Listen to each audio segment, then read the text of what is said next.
Oh, we're live. We are? All right. Yeah. Okay. Hello, everyone. Thanks for joining us today. Welcome to the All Out podcast, formerly known as the Breakup Canada, maybe eventually again known as the Breakup Canada.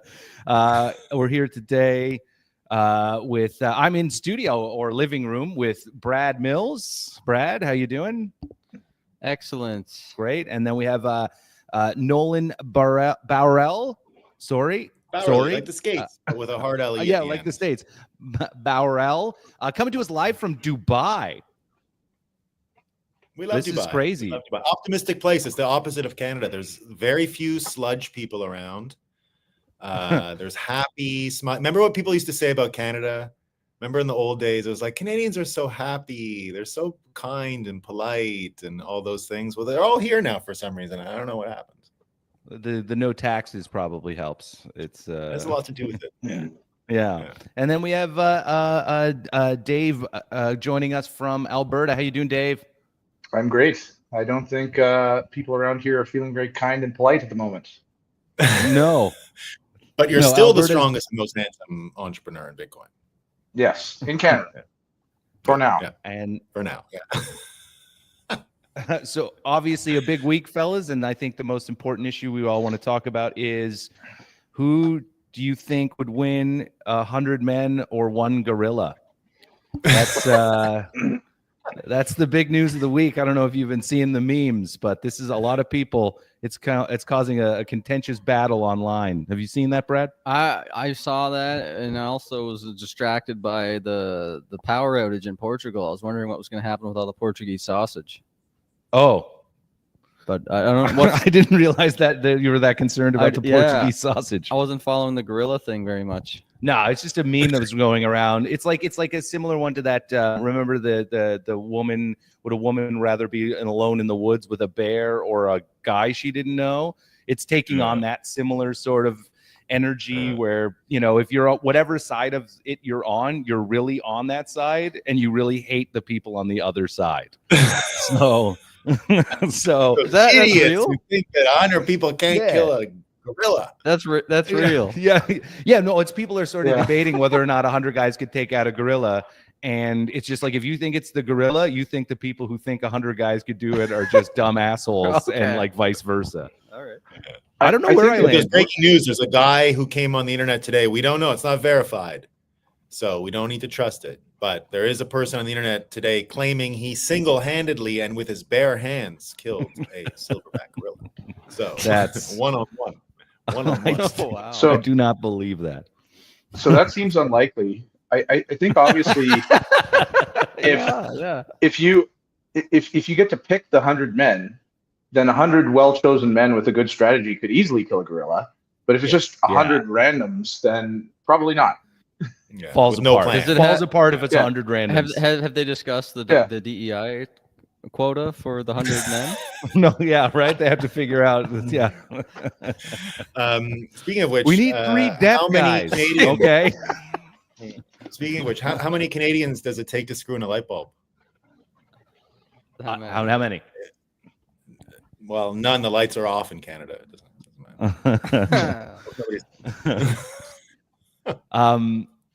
I figure with the gorilla thing, for one more second on the gorilla thing, I think the problem is, the 100 random guys, it wouldn't work at all, because all it would take is seeing that first charge guy go out there and just get absolutely torn to pieces by a gorilla. You're like, I don't think I'm coming in next on this one. Like, he's not going to get tired. That's why Dave had it right. Like, he could trick it. Yeah, you'd have to. Yeah, I mean, you go after the limbs. You got to get 4 guys on each. Like, going to like, you got to hold those limbs. Have you ever have you ever been attacked by like a dog when you're just playing with the dog, like a small dog? Not actually attacked. No. Well, like I play with my dog, and he's not a very big dog, and I realized I couldn't even survive an attack by a coyote. I used to think I could just kick a coyote in the teeth and it would run away. Yeah. They're too fast. They're fast, and they also have that primal instinct, right? They bite hard, and they don't. Even when I'm playing, I'm afraid of animals. My cat attacked me one time, and like I just was terrified. I'm like, imagine if this was like a wild cat or something. Oh yeah, no, or a tiger. Yeah. Imagine a gorilla. So Like, Brad's holy- not signing up to fight the No gorilla way. anyway. Yeah. No way. All right. Well, They, anyway, they barely got me to vote. I'm not going to fight a gorilla. so that obviously is not the big news or story of the week. The big news is the Canadian election happened on Monday, and here we are, a liberal minority government. There's a lot, obviously, to unpack. Let's just go around and get your guys' take on like just an overall general. How are you feeling right now? And we'll just start. We can go with we'll go with Nolan first. How do you feel, Nolan? I'm glad you went with me first. My internet might drop, by the way, guys. I'm hanging on by a thread here in Dubai, so I'm happy to go first. You might not have me around for the whole show. I'm feeling great. Honestly, this couldn't be better. You got to embrace the failure of Canada at this point. There's not going to be a lot of nation states that survive Bitcoin. Separating money and state is messy business. And we have to remember, organizing ourselves around nation states is like a new thing. Like, that's a brand new thing. That was the result of the separation of church and state. It had all kinds of implications about the cost of violence and the power of a standing army and taxation to supplement the standing army. And so it wasn't a thing forever. I mean, there was islands and there's ethnicities that thought of themselves as a people or a tribe or a nation and things like that. But Bitcoin recognizes that already. That's how we think of ourselves. So it's not necessarily a physical thing. You don't need physical territory. Look at the Jewish people. They're a lot like Bitcoiners in this case. The empire was psychological and it manifested in the real world as they went along. So all that to say, in many ways, Canada has been ahead of things for a long time. You know, I even think that the shit that Canadians are sitting in, the brainwashing, oozy slop that they're fed every single day, that they're drowning in now, that's making them have mental brain damage and mental illness and all the things you see. That's really because Harper was so close to actual success in breaking the old nation state model, in a sense, because he was unleashing energy and he was unleashing all kinds of potential for Canada, that they had to double things up on what happened to Canadians. Because, you know, Rob Ford and Stephen Harper, this was proto-MAGA. This was the beginning of the change of government function, of executive function, of the way we organize ourselves. And so Canada basically flew too close to the sun 10 years ago, and the powers that be have decided that Canada has been selected for destruction. And when I look at the future of nation states, all I see really is the US Constitution being this really great framework for decentralizing what's left of individual sovereign states that can configure themselves any way they please. The United States is a decentralized protocol, not the federal government. I don't mean anything about Washington, D.C. and all that scam that's there. That's coming down next. What I see with Canada coming down is just Canada ahead of the world again. That's what's been so hard for Canadians to understand when it comes to this change. We're so used to actually being one of the more advanced or ahead of the curve countries. And it's hard for us to recognize that this kind of what looks like failure, right? It's hard. You can't always tell the difference. You know, good news and bad news look the same sometimes. And that's what I'm seeing. It looks like we're ahead of the game in the disintegration of a nation state. It looks like we're at the very forefront, the canary in the coal mine. People say we're the canary in the coal mine for the WEF agenda. I think we're the canary in the coal mine for the separation of money and state. The ties are coming apart faster than we can imagine. Remember, early Bitcoin was way overrepresented by Canadians, way overrepresented. We were like, people would always make fun of Canadians at the beginning of Bitcoin and say, why is everyone a Canadian in this thing? What are you guys doing? Why is there so many? What's in the water up there? We heard that a million times in the old days. And so now Canada, I think, is still ahead. I think what we think of as failure is actually just being closer to the finish line, which is a victory. All right, so we're fucked, but it's good. That's what Nolan. We're not fucked. That's what I mean. We're not fucked. Yeah, I know exactly, right? It's like not like the Canada's fucked. The people are fucked. Oh yeah, it's done. Dave, how do you feel? Yeah, I mean, more or less the same. I think we all had this kind of like, we were all torn a little bit, right? Because we all thought that Pierre would be an obviously better leader, and that he would probably have improved our lives almost immediately in a lot of ways that actually mattered to a lot of people. we've talked about it before. I don't think he would have been able to save Canada, but he would have been able to kick the can down the road. And now with Carney winning, it looks like, looking at the election, there's a whole bunch of small irregularities. There's in true globalist fashion, it seems like they cheated a little bit at the margins wherever they could. And things like the 90 some people on the ballot and Pierre's riding, and like just a whole bunch of little nonsense like that. That was ridiculous. The fact that they got away with that again, and that there are no adults in the room in Canada, right? Like there's nobody out there to say there should be a court or Elections Canada or somebody out there should be like, hey, you're not allowed to cheat at elections, guys. But the fact that that didn't happen, and that the continued dishonesty and just the grift of the political system has just continued, has really, really ignited a fire here in Alberta. And I've been talking about, and I'm not using the word separation anymore. I'm using the word independence, because separation implies that we are removing ourselves from a part of a natural whole, when in fact we're returning to our natural state of freedom. So you're coming to conclusions that have come to in Quebec a long time ago. That's been that was already thing Quebecers used. Yeah, exactly. And so for a long time, since 2019, really, I've been talking about it quite a lot. And I've gotten kind of like lukewarm responses for most of that time, of people saying things like, that'd be nice, but it'll never happen. And especially people who are like entrenched in the fiat system, successful business people with a lot of skin in the game in the current system. And it actually started to shift about 2 months ago, where I started getting people that are like, like the old rich white guys that I know, who have significant business interests in the traditional system, very tied in not only to Alberta, but to Canada in a financial sense. And these people started asking me questions about it about 2 months ago. And literally from the moment that about whether, about independence, whether it was like, what do we do, basically, was the question. And from the moment that CTV called the election, like within 5 seconds of CTV calling the election, I started getting texts. And I'm going to estimate about 400 people reach out to me, many of whom I don't even know, who are saying like one of two things. It's either, what do we do? How do we get the ball rolling? Like, let's get the fuck out of here. Or I want to move to Alberta. What do I need to know? And that energy has been absolutely insane these last few days. Like, my phone is blowing up, and it's actually it's looking and feeling better. The prospect of getting, but also winning an independence vote is actually much higher than I thought it would be a year ago. And to my original point, I was like, Pierre's going to improve our lives. But the flip side is, if we get Carney, we probably have a rough couple of years of him really like shitting down our throats, and then we'll get out. But the way that things are feeling now, I don't even think it's going to be a couple of years. I think we're moving now. So I feel good.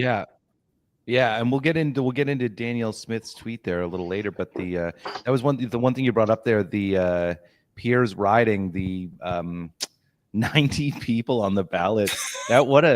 I was just blown away when I heard that. And they said that Elections Canada literally said it's going to take us longer to count these ballots because of folding.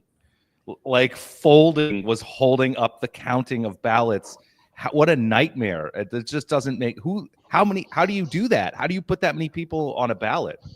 Well, apparently it was some activist group that's trying to push for electoral reform or something like that. And I guess they're trying to make a statement so that this loophole gets closed or something, is what they're saying. But I don't know. Apparently the big... What a year to make the statement. Yeah. They're supposed to do Carneys as well. They were supposed to do both leaders to make the neutral point, because the ridings are next to each other. Yeah, but the other thing, the other thing is they're alphabetical by last name. So Carney wouldn't have suffered as much as Pierre did, because Pierre's name is going to be a foot and a half down the ballot. A foot and a half. My God. Yeah, that's so crazy. So Brad, how do you feel? I know, I think I know how you feel, Brad, but you can, you can let us know. Yeah, I mean, I feel kind of in this weird position where I continually keep seeing things way before other people see things, and it's like if I have a superpower, it's seeing the future. And I've discovered last That year would be an actual superpower, by the way, not even. It's a good exercise Yeah. for everybody to think of, like, what's something you've always been good at, even as a kid? Like, are you just good at knowing how people feel? Are you good at knowing like who's not trustworthy? Are you good at knowing what's a good deal? Like, find out something that you've had all through your life as kind of like a natural gift, and like that's your superpower. So I was thinking about this a lot last year, and I realized like my superpower is I can see the future. But also that same thing that has got me to find Bitcoin early and all kinds of other things to get ahead of it before the crowd, it also makes me over analyze the negative side of things. So I also have, it's also a bane. Like my boon of being able to see the future is also a bane, because it corrupts my outlook and stuff, because I stress about the negatives. So I've been trying to control that for the last little bit, ever since I learned this about myself. And while I do think that Canada is going to suffer greatly, and that a lot of people that are currently in the bottom 50% that are having trouble paying their bills and starting families and just generally surviving in this high inflationary housing crisis environment, are going to continue to suffer. And it sucks to see the boomers go for more of the same and protect their pensions and protect their housing Ponzi, and see all the young people break for Pierre and try to change the world, change their lives for the positive. Because if you look at the polls, the Conservatives got the student vote, and it was the first time in history, I believe, that the Conservatives got the student vote and then the Liberals still won. Mm-hmm. So Conservatives got the student vote, under 40, like under 50, basically. It was a blowout for Conservatives, because it's the common sense choice, as cheesy as that is. It's like, this is not working. We need something to change. Life sucks. It's getting worse, and crime is up, and you don't feel safe. So a lot of the boomers are just kind of like, oh, they kept us safe during COVID, and my pension is going to keep me safe, and my house is 90% of my assets, so I can't see that be threatened. So what I feel just kind of like sad for a lot of people, and I'm fine because I'm protected.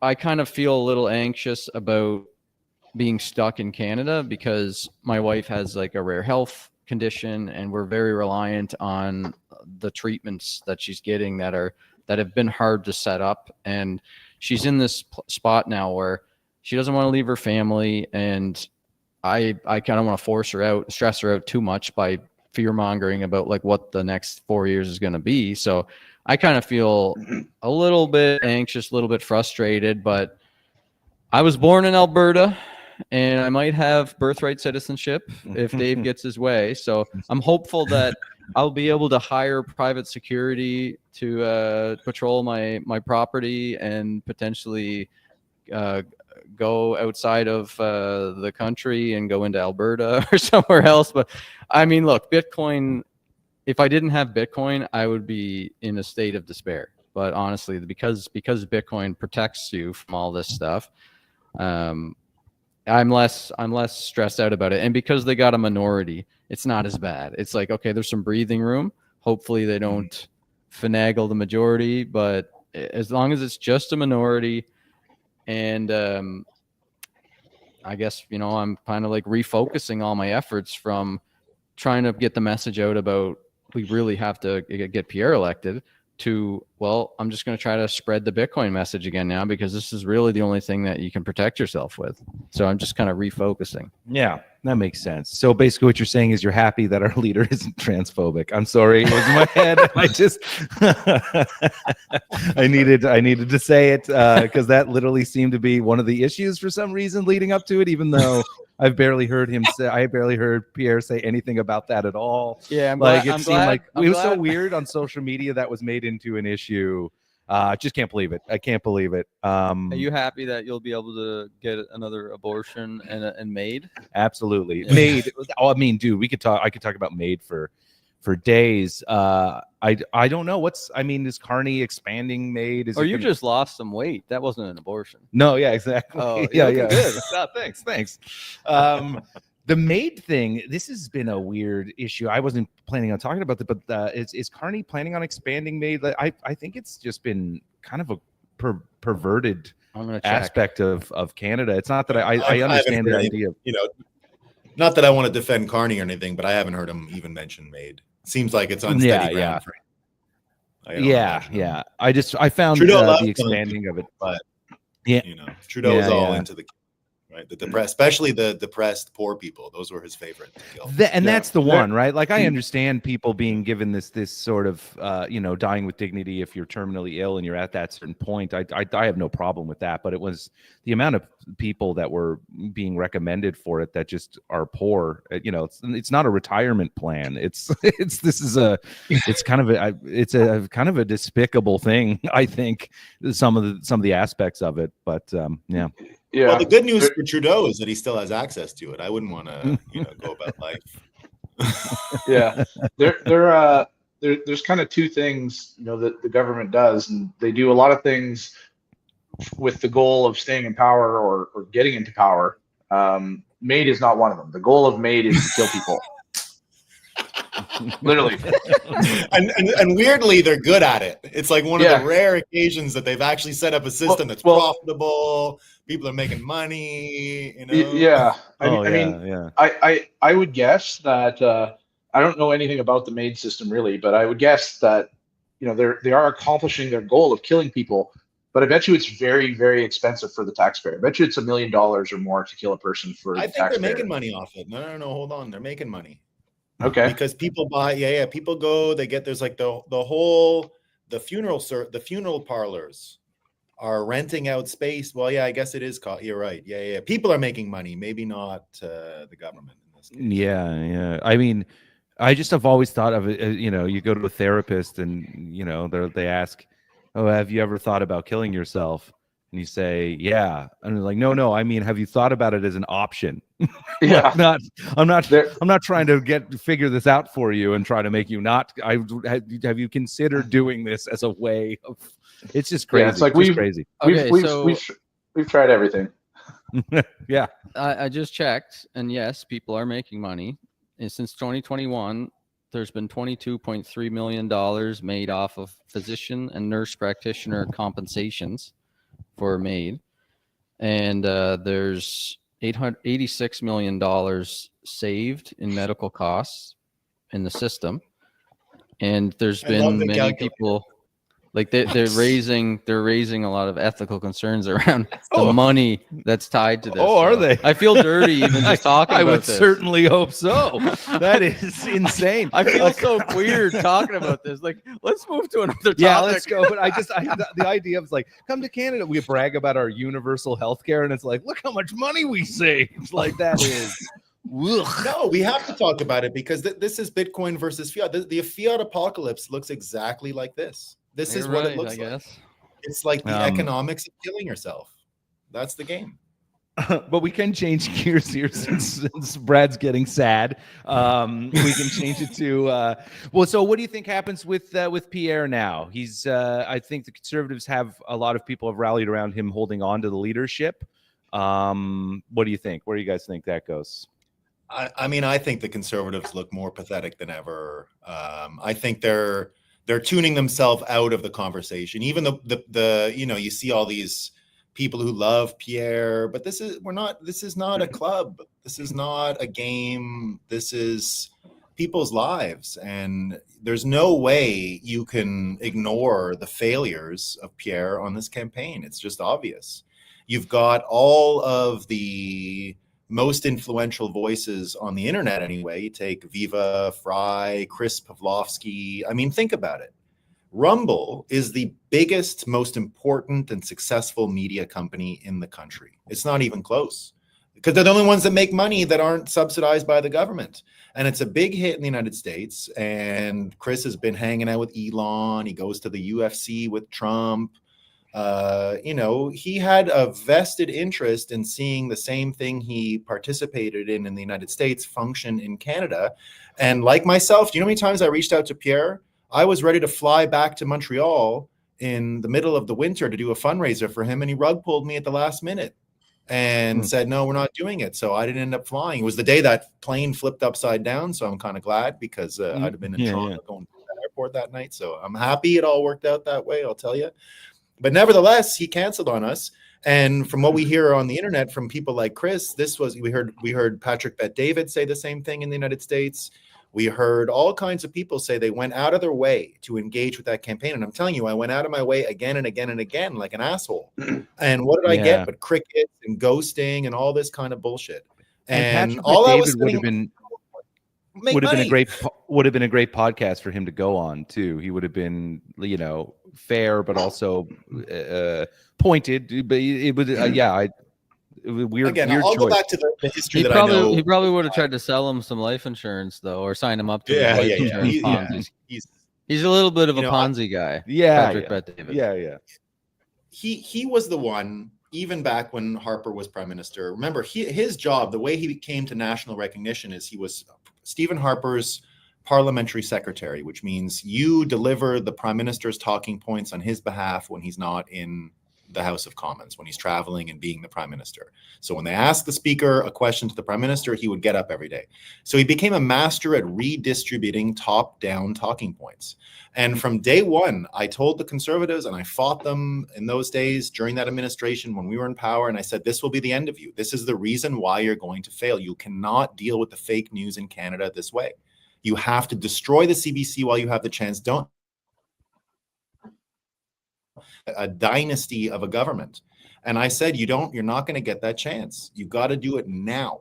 And they ignore me. That's what got me into Bitcoin. Pierre Pavlovski was a big reason why I gave up on Canadian politics, because it was all top down. It was all the old. Only when I saw Trump deliver those roundhouse crazy, the way he does everything, did I understand that it was even possible to change the world in politics. So Pierre Pavlovski, and you saw that, right? Trump doesn't even know his name.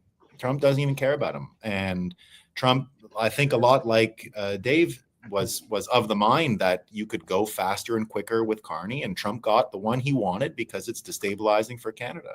So Pierre is a complete side character and will always be a marginal character in history. If the stupid Conservative Party of Canada wants to keep sucking his ass, they can go ahead. It's a waste of their time, and they're a waste of time. So it doesn't.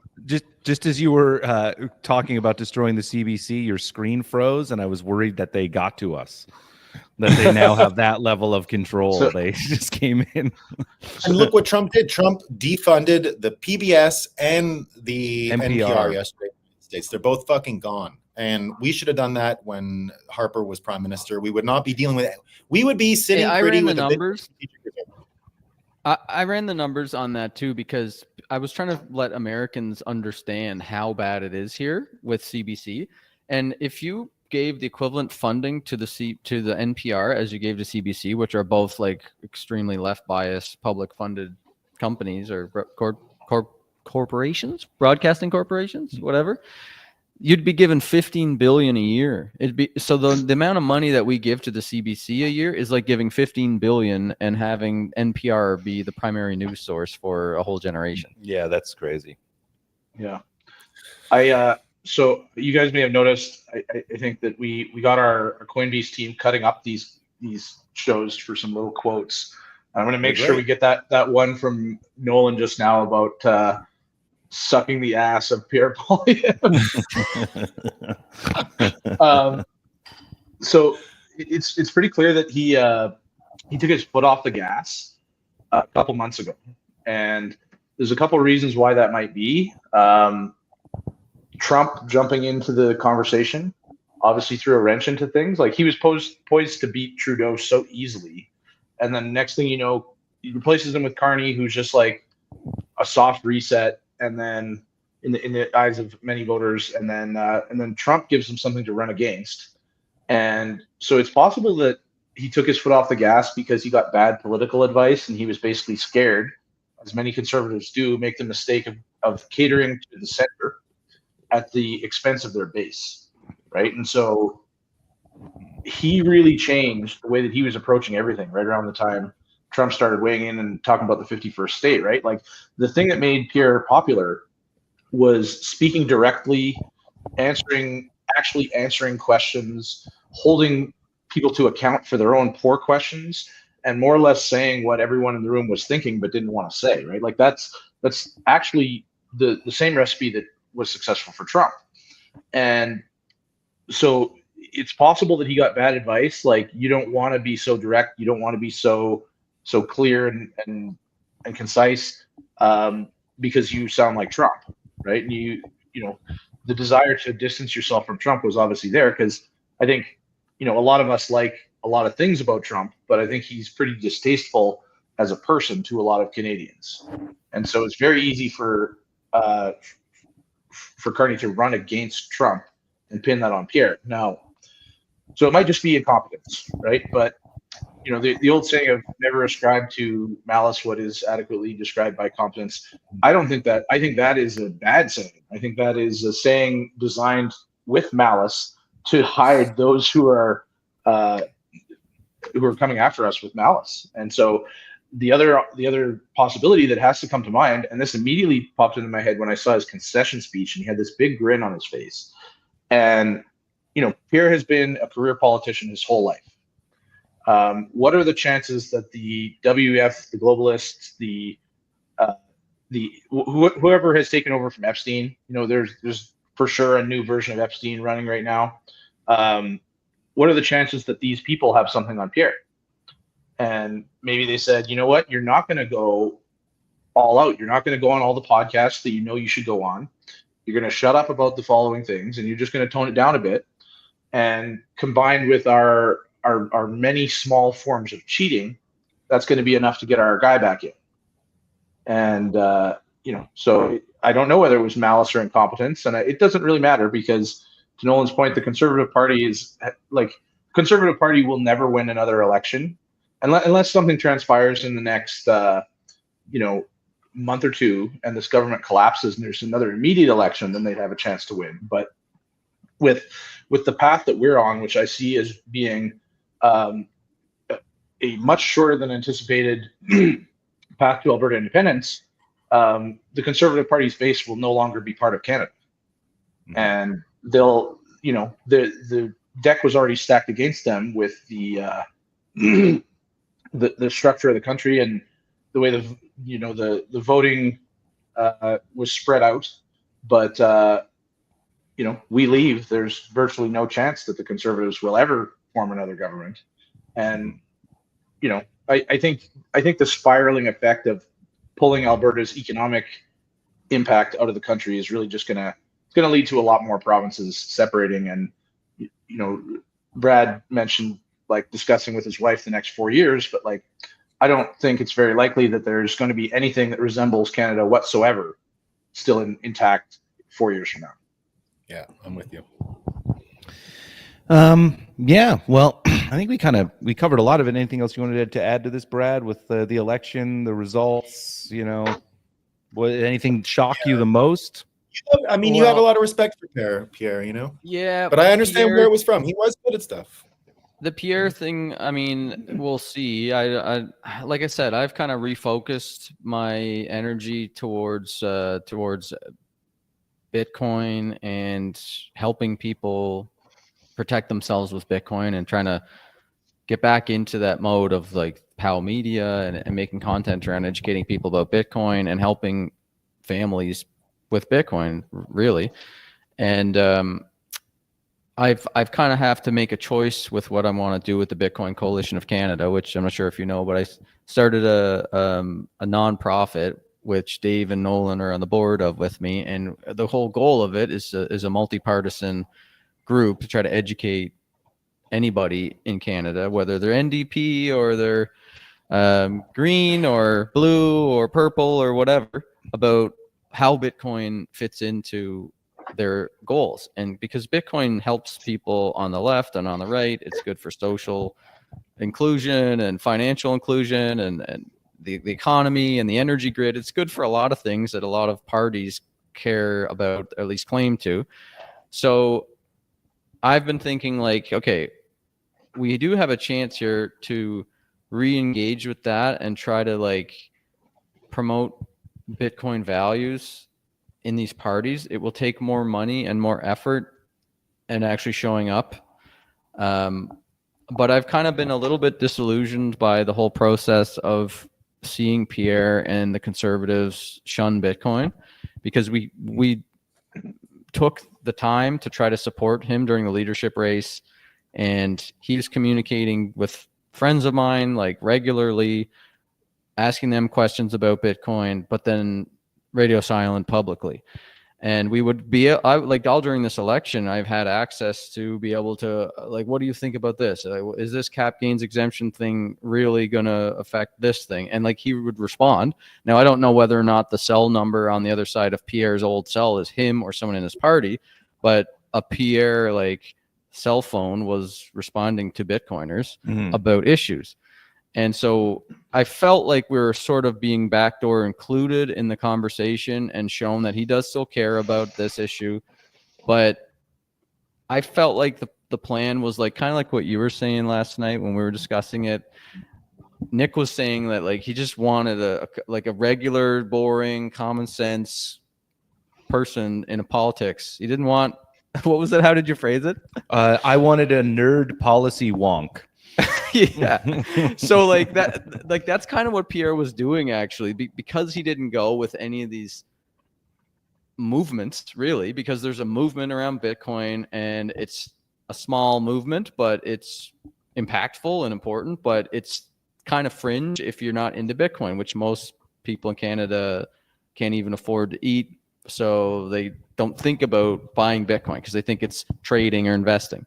So anyways, there's all these adjacent issues which have large, passionate activist groups of people around them that are like single issue voters, whether it's Bitcoin or free speech or vaccine mandates or name your issue. And the team decided for whatever reason to just play it safe and not take any risks and try to be that common sense voice of reason that's like focusing on the big issues, which worked in a way because they got a lot of ground gained and they had a huge turnout. But it's sort of disillusioned me a little bit more again, because now I'm like, am I going to want to really put all this energy and effort into trying to help Pierre if he's just going to lose again, and if he's not going to re-engage with us, and if the party's not going to actually engage with us, what's the point of even engaging in politics? That's the reason why Bitcoiners voted with our fiat and exited the Canadian dollar and exited politics in the first place. Yeah. Because it's just this giant faceless machine at the top. It's an establishment that doesn't seem like anything is really going to change. No, yeah. And Pierre represented change, but he showed up as the same. You know, he inspired a lot of us during his leadership race. He was common sense about things. I liked his policies, but he didn't activate that. He lost that like spark that ignited 420,000 people to join the party and vote for him, because he wouldn't talk about these issues anymore. And I don't think they're going to make it, like, if they were smart, they would realize that was a failure. And then they would start going and re-engaging with me and re-engaging with other Bitcoiners and re-engaging with people from the People's Party and people that are concerned about immigration and all these public voices that have huge audiences. And they'd say, look, we're going to bring you into the tent. We're going to talk about these issues more for the next run. But I mean, we'll see what happens there. But as of right now, I don't think they're going to make that choice. And I'm just kind of like, so almost as a Bitcoiner, it's with Pierre, it's if you love something, set it free, and if he comes back, you know he loves you too. Yeah, I'm not a conservative. Like I don't represent myself as a conservative in life. I mean, I'm not like, I don't care about parties of politics. Like I just care about what the hell are their policies going to do to the country. And Pierre seemed to understand sound money, free speech, property rights, individual liberty. These are like foundational things that are like a common framework of how to have a like fruitful society.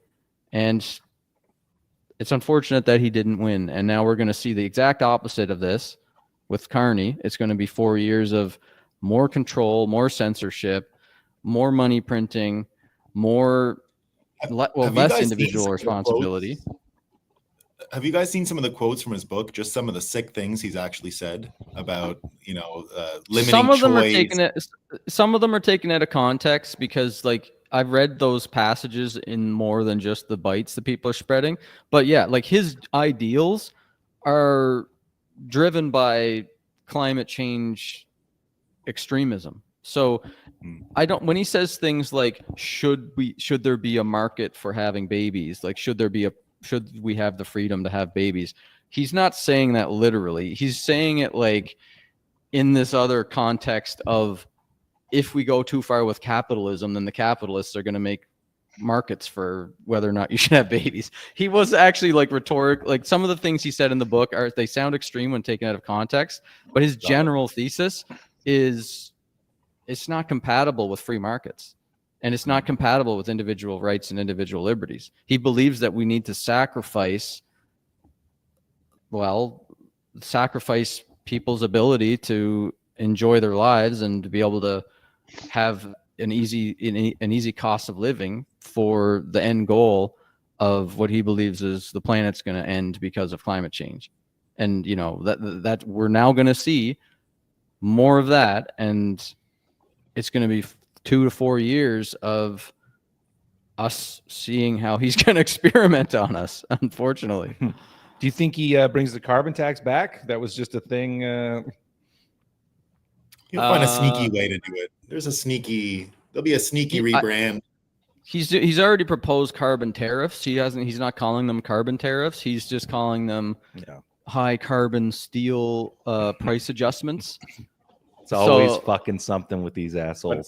But are we excited about him doing the cap gains on all these boomers? Come on. I know you guys own some property or homes in Canada, but it's worth it. Come on. As Bitcoiners, we got to see the boomers just have to chug that one. I think that one's going to have to. That's another one that's a little bit taken out of context too, because I looked into that one, and yes, Chrystia Freeland and liberal think tanks have been proposing unrealized wealth taxes and equity taxes on homes on the like non-debt portion of homes. If you've got equity in your home, they feel it's a fairness tax. Basically, it's like property taxes, but for the federal government as well.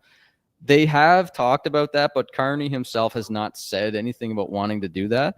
So I think things need to get really bad before they start doing that. But we could see that, because things, I think, are going to get really bad. But it's not like in his policy. People were saying it was in his policy. He's going to do it day one. I don't think we're going to see that for a couple of years. But what I will say, he might get a pinch and he might get extreme on revenues, because if you look, when they had the alternate media at the White House on Monday, the Mumford and Sons, that band. Well, I guess the singer or someone in that band has become a podcaster just like us. We should have him on the show. And the banjo player, he's getting around. What's his name? I can find it for you now. Go, keep talking. I'll find it for you. Yeah, but he went out and did that. He went and asked, will you give asylum to British people who get thrown in jail for retweeting MAGA memes and stuff? And if anything like that happens in Canada from Carney, I do believe the Americans are going to create a situation or a way to capture that human capital from Canada, because they're starting to understand there's an opportunity there to gather up all of these Anglo-Saxon refugees from the Anglosphere, and the people who want to run away, the people who can't handle it and just want to retweet shit posts on the internet and end up in jail. The vice president has been really adamant about that. So this could turn into a very devastating blow from a human capital point of view, because they could offer a type of asylum for all kinds of Canadians, and you're probably not going to have to prove you were a prosecutor. They'll probably just be like, I don't feel comfortable. They're going to arrest me because they arrested that one person. The point will be to inflict tax damage on Canada, because it's an economic war, right? That's what's happening. Well, you got the potential for Alberta to become a much more attractive place to move your capital and move your business and put your money and your efforts. And also the United States, I feel like they're going to offer something as well. I mean, it's yeah, you're right. Like there's going to be a wealth exodus, and there's already a brain drain because of our policies around energy. I don't know if I mentioned this before, but a good friend of mine from out east, his sister's a nuclear physicist, and she's been trying to get work in Canada. And she, when she works in Canada, she gets paid like $90K a year. She got an offer at like a bottom tier job at a nuclear power plant or something in the United States, and she's making like $300K American.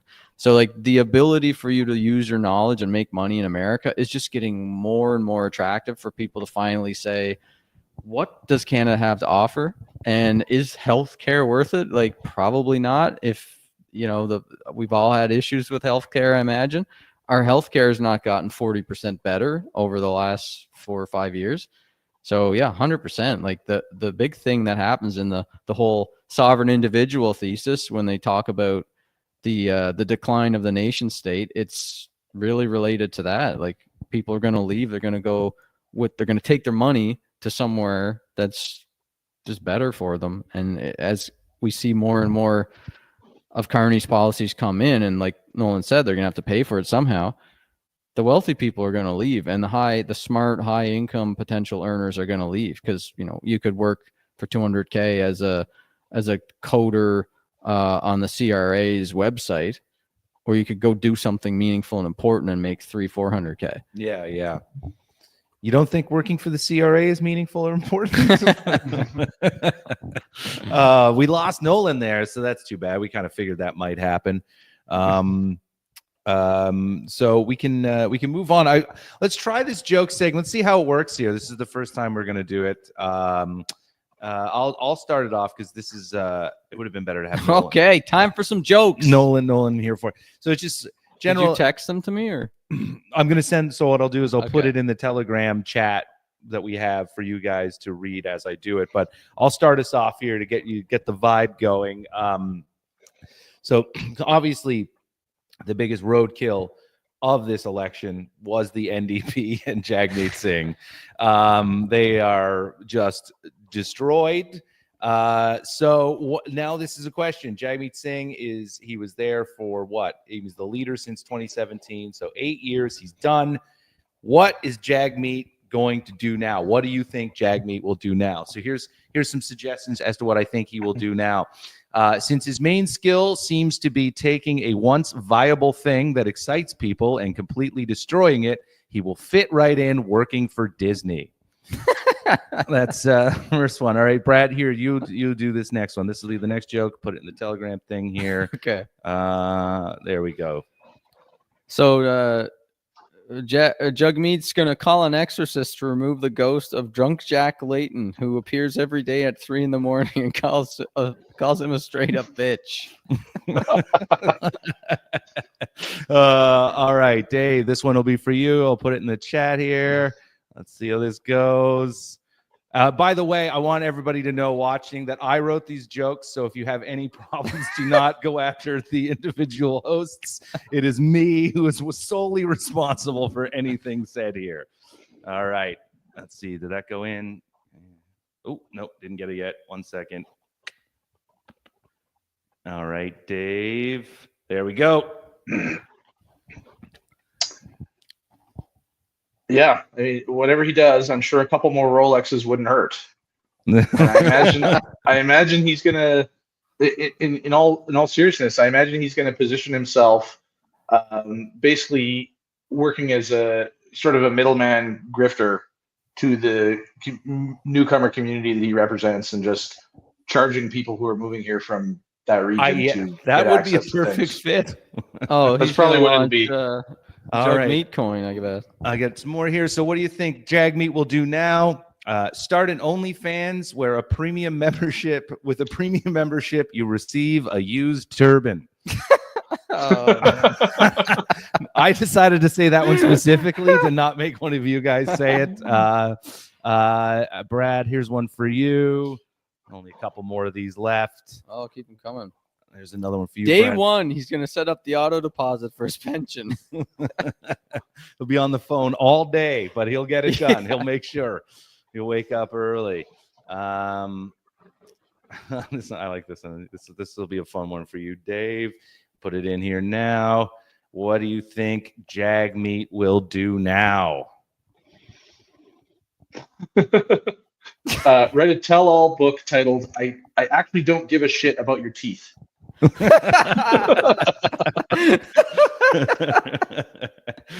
Yeah. All right, Brad. You imagine that this teeth just finally comes out. He's just like, you know what? I never gave a fuck about your teeth. I don't know. All right, Brad. Here's one for you. This one will hurt you a little bit more. I'm sorry. Call Pierre and see if he wants to start a new party called the Expendables. Oh, I know. Oh. I'm sorry, buddy. I'm sorry. And the last one, what will Jagmeet do now? Slow ride by Trudeau's house late every night, muttering, "We were good together." All right.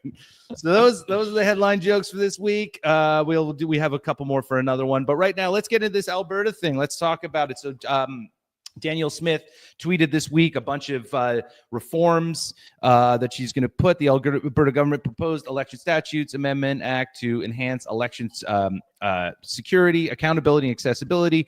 Key changes include banning electronic vote tabulators in favor of hand counting ballots, eliminating vouching at polls, and mandating unofficial results within 12 hours of polls closing. The bill would also expand access to special ballots, revise recall and citizen initiative thresholds, permit corporate and union donations with disclosure rules, improve voting access for Indigenous communities, and update emergency voting procedures. I guess the main question is, what do you really think is the point of this bill? And I think we all know what it is. Yeah, it's funny. The mainstream media didn't get it for like a day. They really just missed the lead, and the lead is basically the citizen initiative portion. Really, that's the main thing. And we have we have a law on the books right now in Alberta that makes it possible for anybody to essentially force a referendum on any issue, but the threshold for it is very high. It's right now you need about 600,000 signatures that all have to be physically collected, and it has to happen within 90 days. So just the physical logistics of collecting 600,000 signatures in 90 days is nearly impossible, even if people agree with it, right? And so that's a very difficult bar to reach. And so this new bill changes that law so that the threshold is much lower now. It's 10% of the number of people who voted, maybe 20% of the number of people who voted in the previous election. So our threshold right now, I believe, is it's going to be 177,000 is how many signatures we will need now in Alberta to force a referendum. And there's now 120 days to gather those signatures rather than the previous 90. So it really changes the landscape, and it moved the bar from one that was, when I was looking at that, thinking that through pre-election, I was like, you know what, like that is a very high bar, but I think we could probably get there if Carney wins, and there's just enough anger at the whole prospect of staying in Canada and the relationship that we have with Canada. I think we could get to that 600,000, but now that they've moved it to a much lower number with a longer time to get there, it's a virtual certainty, right? And there's a number of organizations that have popped up. I think the most prominent one is called the Alberta Prosperity Project right now, that are basically gathering information, gathering signatures in an online way. Those signatures are not official in terms of forcing a referendum, but they're a way to gather interest.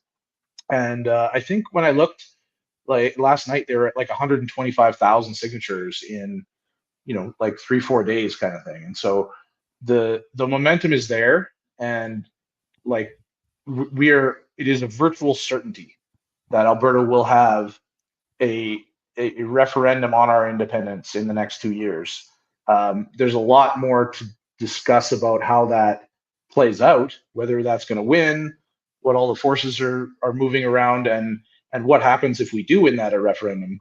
There's a whole bunch of uncertainty there too. So, but I feel like the path to Alberta independence and freedom could not have gotten off to a better start like it has in the last week. Now, this is something from a CBC article, so I suppose we can take that with a grain of salt, but this is a quote from it. Alberta separatism was widely known as a likely losing position. Smith herself noted to media Thursday an Agnes Reid poll in early April showed 25% support and 75% opposition. What do you think of that? Because that's a poll from not that long ago, but things have changed obviously this week. So yeah. So first of all, you have to take into account the fact that the polls are all kind of skewed at best, if not openly dishonest. Polls generally are going to the elderly, and there's probably a lot more elderly people who would vote for Alberta to stay in Canada than vice versa. And also, like, the number is actually going to be drastically different than it was last week, because there was a lot of people in this province who believed that what we needed was better government, not less government. And what they meant by that was Pierre. And, a lot of people who saw the prospect that it is possible to drastically reduce the size of government the way that Trump is doing it in the US, and looking for something similar to bring back some layer of sanity into our governance here. And now being shown yet again for, the fourth consecutive time that, we don't really matter in Confederation. We don't really have a proportional representation. We don't really have a vote. The election's virtually over by the time the polls have closed in Alberta. And, it's back to the 2% tax on tea that started the American Revolution, and it comes down to taxation without representation. And the level of taxation that we receive has been going up drastically for all of the history of Canada. And the level of representation that we have has been proportionally going down. And so we're in a spot where we're in a bad deal, and pretty much everybody here realizes it, and the time is now. And I think those numbers are going to shift quite drastically, because one thing that I think I've been pointing out was that we were at very good numbers that I felt were very good, considering there was no leader, there was no movement behind this thing. And I've got some pretty good information that I'm not going to share, but that there will be a credible leader to the independence movement coming out very soon. Yeah, there's a lot of buzz about it. It seems like it's really moving forward. Alberta's just got to be tired of being handcuffed by a federal government that doesn't give a fuck about them. It's just like just sitting on all of these resources that you can't use. Yeah, doesn't give a fuck about us would be nice compared to the situation that we're in. Right. They actively suppress our industry, which is the most profitable and most useful industry, not only in the country, but in the world. And we're blessed to have such a wealth of resources, and we're not allowed to use them because of this LARP that the leftists have concocted of why they need more control, which is what the whole climate change narrative is, right? And so, yeah, we're in essentially an abusive relationship with the federal government at this point. We're the beaten wife hoping the husband doesn't come home. We don't even want their attention, let alone, if they were just going to rob us while not destroying our industry, that wouldn't be nearly as bad. But the fact is they're doing both. And that's why the Overton window has shifted quite significantly. And people who are frankly just normies, people with a lot of vested interests in the current system, these people are ready to go now. And that is a major change. Now, one thing that is going to be an issue are the different First Nations. Treaty 6, 7, and 8 are all in Alberta, and those treaties are negotiated with the Crown. So it's not like you actually would have to get them on board, right? Like you can't negotiate treaties. They would just have to say, yeah, we're good. We also would like to leave, ultimately. You could look at it that way. I would look at it as the Crown did not have the right to negotiate those treaties on behalf of the people of Alberta. And there is now there's a necessity to renegotiate those treaties. I don't know really that much about those treaties. I know that from the perspective of the First Nations people, they're not being served by the current setup at all. It's enriching the chiefs and creating this massive drug and alcohol problem on the reserves. Virtually every reserve in Canada has a massive drug and alcohol problem. And a big reason behind that is because they just have this funnel of free money. And so I don't think a system where we continue to funnel them free money is likely to result from what I hope will be a change that not only brings us independence and freedom, but drives us back towards a system of government where there's some common sense in the room. And throwing free money at things is not a solution to anything. And so I think at the end of the day, those treaties are going to need to be renegotiated, but it is not, in my view, within the rights of those First Nations to prevent Alberta from separating from Canada. Right, and it's interesting. It's gonna be a sticking point of the situation. Like, it's gonna get a lot of press, and it's going to get a lot of there. You can see you can see the spin. I can see it a mile down the road how it's going to be approached, and so I'm just saying, buckle up for that part, Dave. It's coming. Yeah, that part is coming. I think actually, like, what I'm saying is the rational approach, and what I think will happen. Or what I think should happen, but what I think will happen is actually somewhat the opposite. I think that these bands are they're kind of professional extortionists at this point, right? Like, they've got their system and their rights set up, and if you want to do any kind of business around them or with them, you kind of have to pay the tax. And I think that's what will ultimately end up happening is the financial benefit for Alberta to separate from Canada, for us to leave to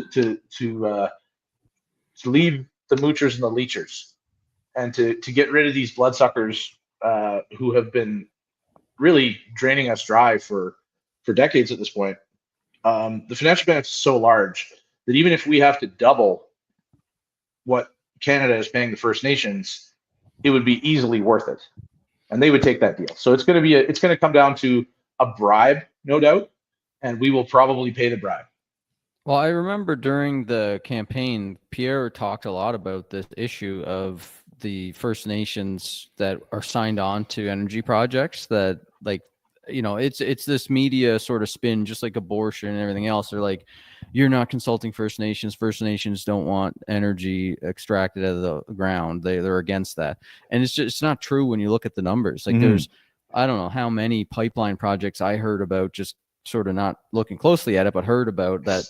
They've got all these First Nations on board with the project. They're going to get very wealthy off the project, but like the Liberal government just comes in and says, no. It's nothing's ever cut and dry, black and white like that to make it, But this, I don't know if this is right or not, but ChatGPT says that 48 First Nations communities in Alberta, there's 48, and 46 of them have expressed support for the oil and gas projects that are being currently stopped by the pipeline bans and the tanker bans and all this stuff. So it seems like 96% and that's what I mean. of them would be supportive. When I wrote I was reading this from the CBC article, again, you can look at how they would spin it, and they'd talk to maybe the one person or whatever that would be against it to make it seem like that's the general consensus. And of course, it's not the ChatGPT. I don't know if it's 46 or the 48, but it's certainly not 48-0. Like, it's probably somewhere balanced in there where they would be. I mean, everybody wants to make money. Everybody wants to be doing well. So it's not. And there's all these other forces out there that really it would be 48 out of 48 would be in favor of the oil and gas projects, if not for the fact that there was outside money coming in. And so they've used the special positioning of these native bands to cancel a number of projects in and around Canada. The biggest one was, they had the democratically elected band chiefs of one of the bands out on the coast of BC had approved this very lucrative pipeline to go through their territory. And it was going to be a massive multi-billion-dollar project that was going to bring jobs and then ongoing revenue to the band forever. So it's very, very significantly in their best interest to pass this through. And one of the problems with that is that right now, Alberta produces a lot more oil than we can put in our existing pipelines. And so the rest of the oil, like, it's not like the oil doesn't get produced. It's not like the oil doesn't get sold and used. It's not like the oil doesn't go out east and get used all over the world.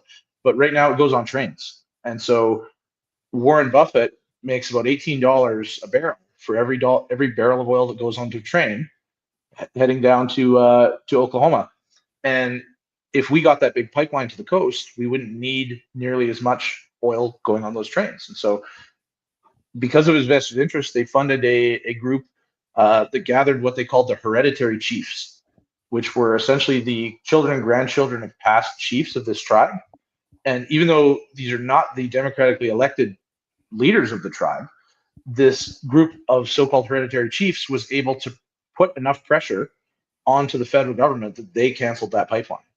And so they're using the fact that our relationship with First Nations has become kind of this like sacred cow that we can never examine, we can never criticize, and they've used that to actually attack our oil and gas industry. And this is part of why we need independence. We need to take our power back, and we need to stop these foreign actors. And we're talking about foreign actors like Warren Buffett, but the fact is that from our perspective here, Ottawa is a foreign actor. We are an occupied realm. We are occupied by a foreign power who is looting us blind, and that's the part that is going to end. That's why we need our freedom and our independence. I saw recently too this poll, or not a poll, this thing was being shared around where they examined the population of the Maritimes and the population of Alberta and showed the amount of seats that Alberta gets and the amount of seats all the Maritime provinces get. It's something like 36 seats in the Maritimes and like 32 seats in Alberta. And so it's like basically Albertans get 55% of the representation that someone in the Maritimes gets. And the Maritimes is reliant on all the money. So the relationship's even worse because through equalization, Albertans pay for the Maritimes, Maritimers vote Liberal, and Albertans vote Conservative, and they only get 55% representation. Even if they get convinced the people over in the East to vote Conservative, they would still get less representation. So the whole thing is just totally screwed up, the relationship between Alberta and the rest of the Eastern Canada. Yeah. And if we would have had the same proportional representation as the Maritimes, it would have been a Conservative majority government. Yeah. Yeah. Crazy. Yeah. I mean, hate to see you go, Alberta, but I understand. The thing is, it's like, I don't know. I like the whole country. I like that we got the us funny talking weirdos out east, and the hippies out west, and then the nice mix. It goes weird ways all over. I like it. But there's a lot of nostalgia tied into Canada, and there's obviously we have a great hockey team. It's really interesting though. I've had a ton of people. The Team Canada. Oh, okay. Sorry, I thought you were talking about Alberta. I thought and I was like, I need to know if you're a Flames or a Oilers fan. No. They're like. Team Canada, the hockey team, is one of the only things that inspires national pride in Canada from Albertans. When we're separate, we will no longer have one of the best hockey teams in the world. It's going to be one of the downsides, but very worthwhile. But interestingly, you say, sorry to see it go, because I've heard from a lot of Ontario people that are basically telling me some combination of you're dreaming that'll never happen, or you are not allowed to do that. And that one's hilarious to me because it's like we're not asking. What the boomers say. My dad and my uncle both said variations of that one. I was like, are you aware that like by you guys voting all left and liberal, you're gonna cause Alberta to leave? And I think it was my dad. He was like, they're not allowed to do that. And my uncle was like, yeah, good riddance. And I'm like, okay, they're going to take 55% of the pension with them. Are you cool with good riddance then when your pension is gone? And he's like, they can't do that. Like, you are not paying attention to what's going on in the country. Yeah, exactly. It's like this really weird thing where we're subsidizing everything that's going on out there. And the people that are receiving the subsidies, not only are they not grateful for those subsidies, they're like indignant about the fact that they deserve them. They're like, you can't stop paying for our lifestyle. Don't you know who I am? It's the most Toronto thing ever.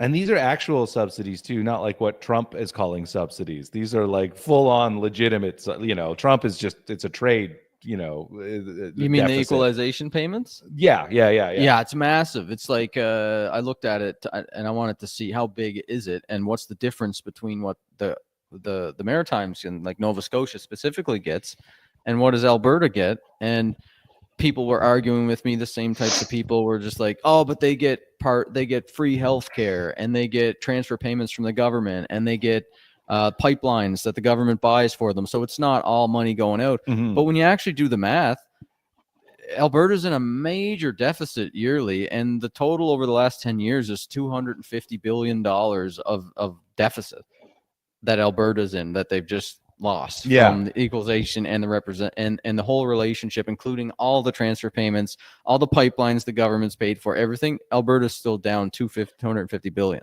Mhm. So it's and that's like a big number. And sometimes because these big numbers are hard for people to think about, because we hear numbers like the US has $36 trillion of debt, like it's hard to know, like, is that a lot or is that not a lot? But like Nova Scotia gets $3 to $4 billion a year in transfer payments from the federal government.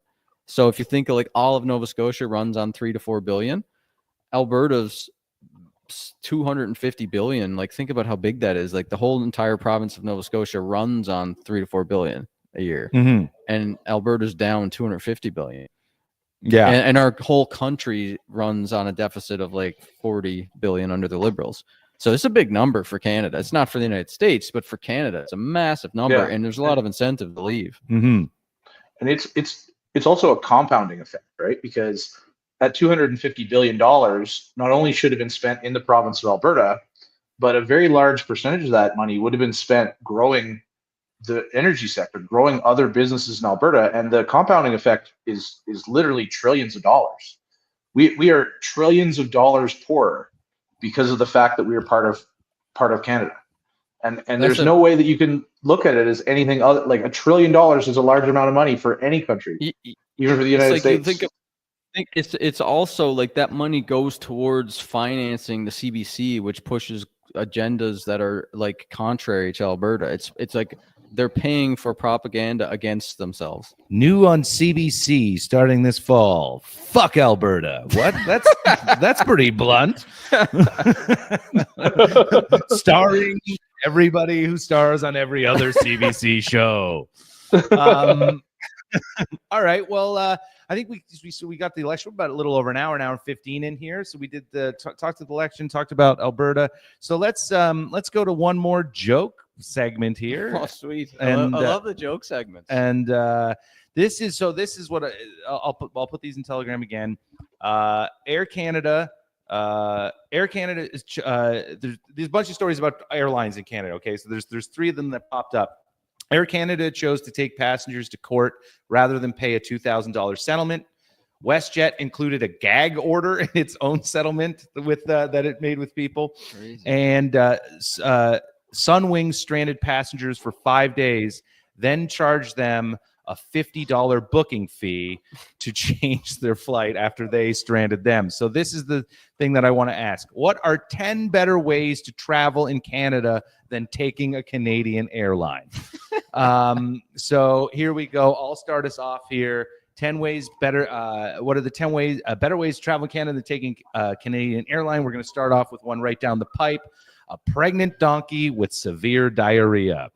That's the first better way to do it. This one will be for you, Brad. We'll put this in the Telegram chat. I don't know if you already got this one, but mine right away goes to Jag Meets Porsche. Jag Meets Porsche. I don't have that. That is a good one. But this one, not exactly the same, but almost in a similar vein here. What are 10 better ways to travel in Canada than taking a Canadian airline? Brad. The middle seat of a minivan where all the other passengers voted for Carney, and every third sentence is elbows up. That would be bad. All right. We'll do this one. All right. This one will be for you, Dave. We'll put it in there. What are 10 better ways to travel in Canada other than taking a Canadian airline? There you go, Dave.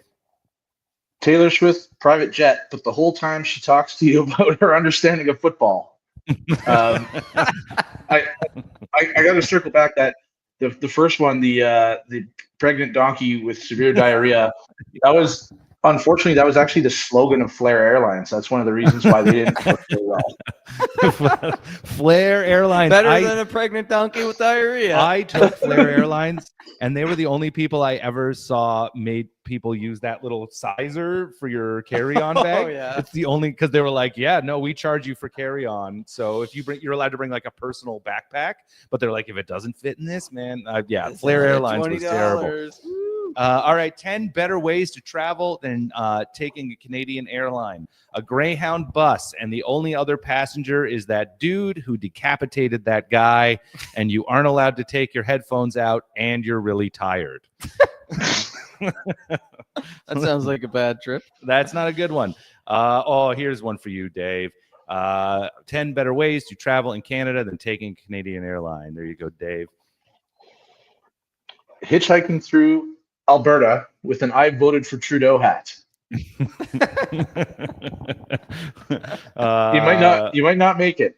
No, I don't think you're getting very far. Here you go, Brad. Here's one for you. 10 ways to travel in Canada better than taking a Canadian airline. Hitchhiking through Quebec wearing a Maple Leafs jersey. There you go. These aren't as funny as the other Dude, ones. my but- dad actually, we went to the game 6 of like, I don't know, 7-8 years ago. It was Boston and Montreal.